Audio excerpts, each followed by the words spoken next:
What is the truth behind the Inquisition? The movie Pope Exorcist is not all true. Even though it was an act of evil, it hasn't been confirmed by the Church. In the late 15th century, the Catholic Church was in turmoil.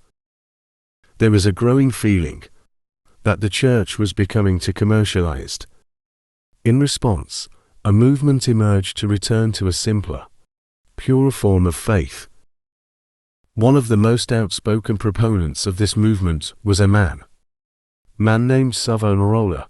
Savonarola was a Dominican friar who preached against the corruption of the Church and the decadence of Renaissance Florence. He attracted a large following of people who were hungry for spiritual renewal. However, Savonarola's message was not well received by everyone. In particular, the Medici family, who ruled Florence, saw him as a threat to their power. They conspired to have him arrested and put on trial for heresy.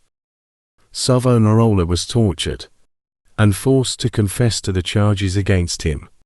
He was sentenced to death by burning at the stake. As he was led to the stake, he recited the Lord's Prayer and the Apostles' Creed. His body burned 4 hours, but his spirit remained strong. The story of Savonarola is a tragic one, but it also illustrates the power of conviction and the danger of challenging established authority.